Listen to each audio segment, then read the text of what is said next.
The place I like best in this world is the kitchen. No matter where it is, no matter what kind, if it's a kitchen, if it's a place where they make food, it's fine with me. Welcome, Sweetest beans. If you've been craving a break, make a cup of coffee or tea and enjoy the smell. You don't need to, quote unquote, deserve a break to have one when you feel like it.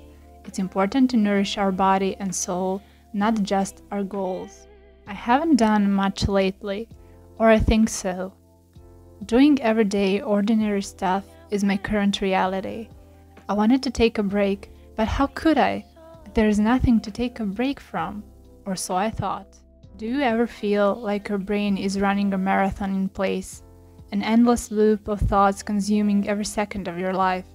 I felt like that. I still do. So how can I claim I've done nothing when I've done everything, at least in my mind? A realization came to me just like that. I've done way too much in my head, so I need to leave myself behind for the time being. First thing to do, put on some feel-good music. Second thing, nourish your body. What's a better way to do that than to cook a meal? That's what I did. I find my mind at ease when cutting vegetables or baking delicious banana bread. An action that feels like home when you can't find one in yourself. That's what cooking is to me. Home within a home. Like so many people, I feel stuck sometimes. Stuck in my thoughts, my anxiety, and never-ending productivity trap. Am I doing this right?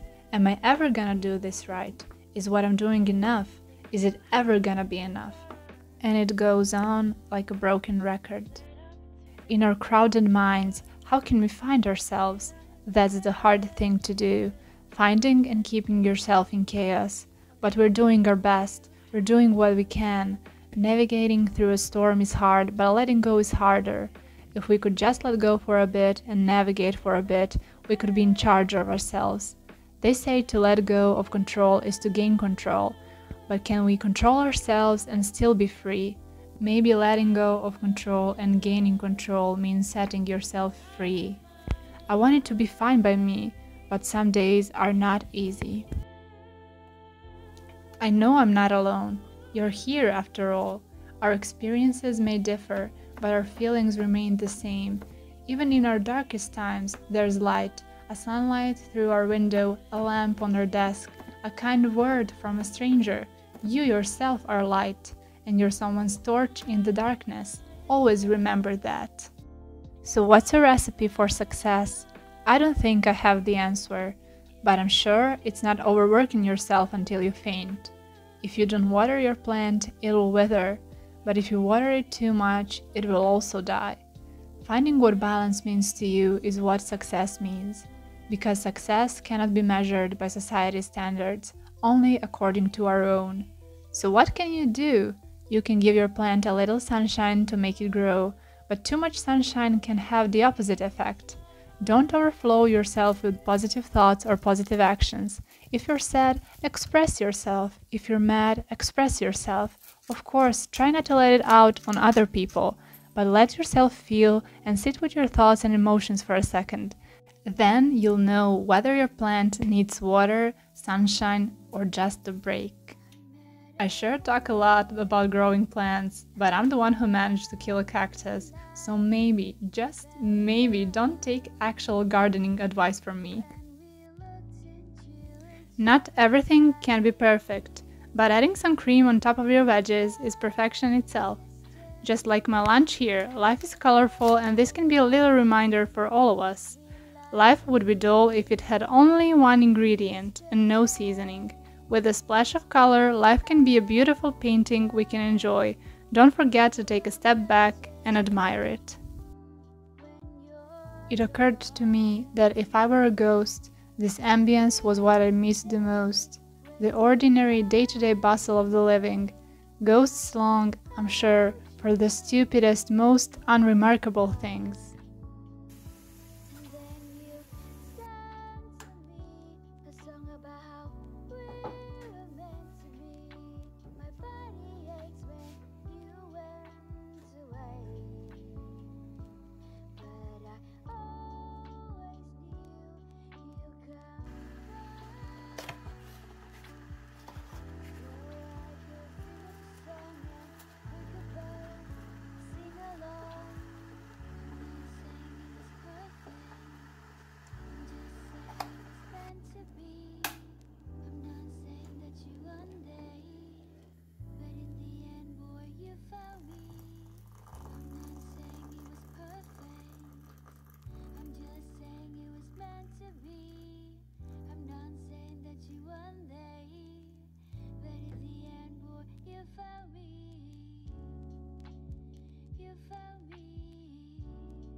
Reading is my number one activity for rejuvenating my mind and soul.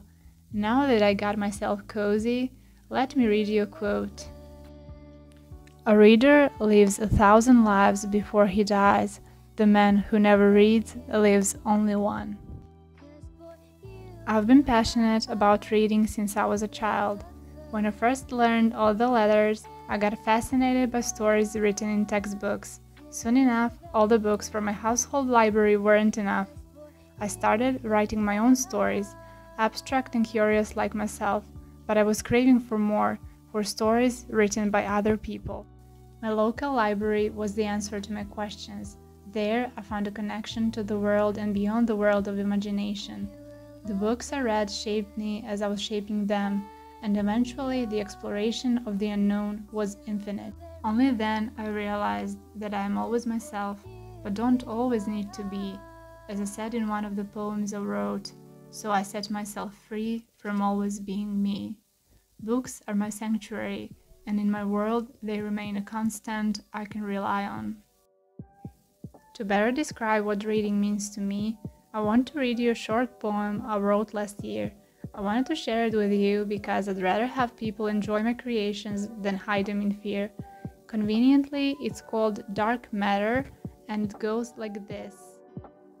Vibrant and radiant words, black holes illuminated by 2 flashlights. By sucking me in, you expanded my universe. As I became one with all, I became a starlight, and on that matter, dark, so full it remains empty, foolishly labeled as cold, but actually a wildfire, waiting to be lit again. With one raindrop, this withered earth shall be a watered plant. I hope you enjoyed the poem and that it will find a place in your heart. If you want, share your interpretation of it in the comments down below. I will be waiting for your insight. We nourished our body, we nourished our mind and soul. Now let's make life a little bit sweeter. Let's bake some cupcakes. I'm trying out a new recipe and I'll share it with you. Here's a list of ingredients.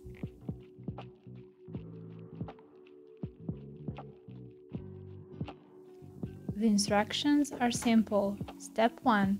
Mix the eggs with vanilla extract, sugar and salt.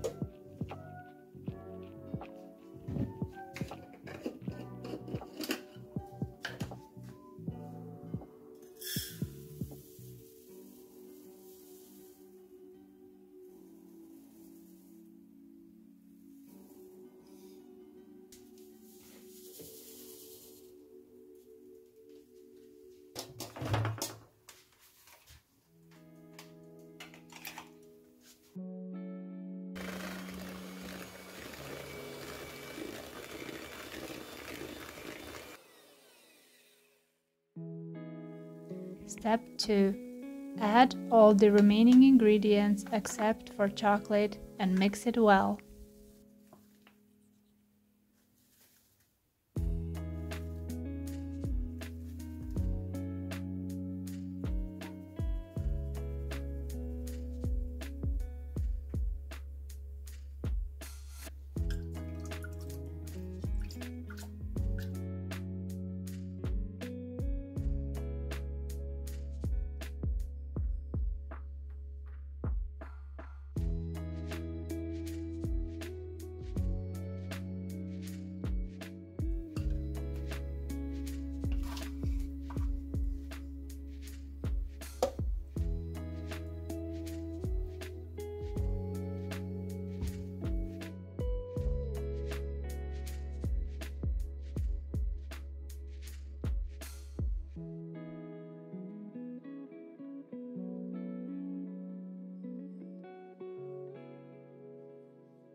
Step 3.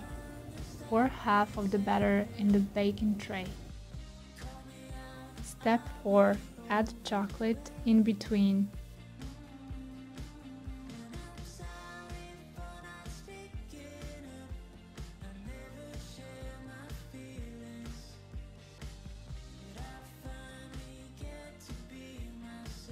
Step 5. Cover the chocolate with remaining batter.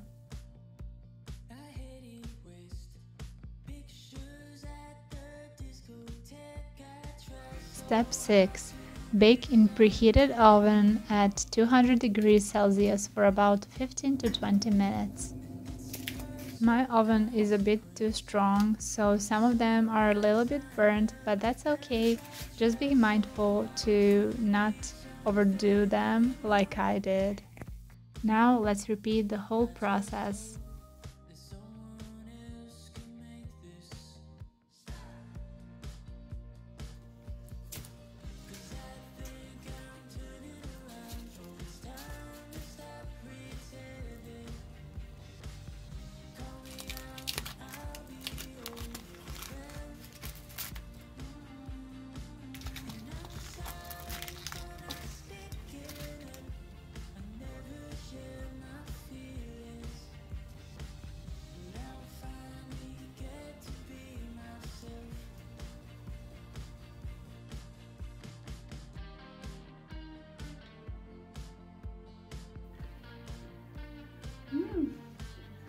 I'm gonna make these again.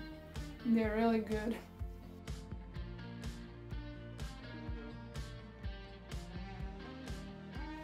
Look at me doing a little happy dance. That's how good these cupcakes are. As a goodbye, I'm gonna read you a quote. I may not have gone where I intended to go, but I think I have ended up where I needed to be.